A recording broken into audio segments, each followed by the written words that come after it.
slides. Now, the most important thing is reading your text. I know I make jokes all the time about not reading your text because sometimes it can be so, so boring. And if you are studying a play, and especially with Shakespeare, I promise you watching the play is so much more fun than reading it.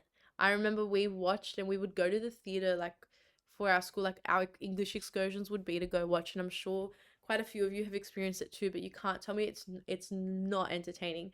I feel like it's so much better than reading the books, especially Shakespeare.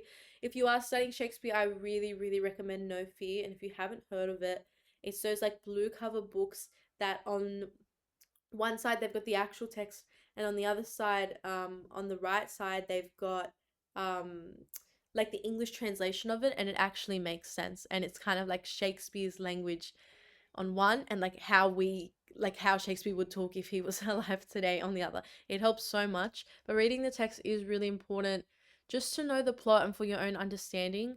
Um yeah, it's I don't like talking about it because it's easy to be like, yeah, read the text, but even when I was in year 12, like sitting there and forcing yourself to do it, especially when you're reading a text, even if you like to read, when you're reading a text for English, it's just such a different vibe because you have to analyze it and you're looking deeper, and you can't just read it to enjoy it. You're reading it to study. So it's just not the same vibe.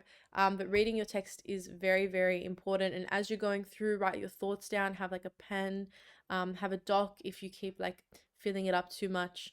But it's definitely my advice. And yeah, in the HSC, personally, I wouldn't, but, and personally, I didn't, sorry, not that I wouldn't. If I could go back, I would change a lot of things that I did in HSC personally, but there were, and I know people that were reading their text at least 4 times, the same book at least 4 times. They knew it inside out just before their trials and for their HSC, on at least having like 3 reads. Again, I don't like putting numbers and being like, you have to read it this many times, you have to read it that many times, you have to study this amount of times and this amount of hours and do this amount of questions. I don't like that kind of vibe and that kind of advice because it's not like there has ever been only one way to get an A in English. There's so many different people who get A's in English, and they all do different things to study.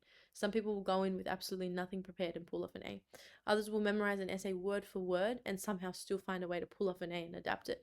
Some people will just have notes and just memorize their quotes, still pull off an A. And all those 3 people can still get the same marks, even though they've done different things. So in saying this, don't think that like, oh my gosh, I have to read my year 11 text 3 times.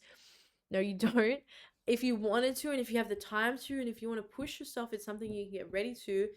But I don't know. I only read it once and I watched it, so they can be happy with that.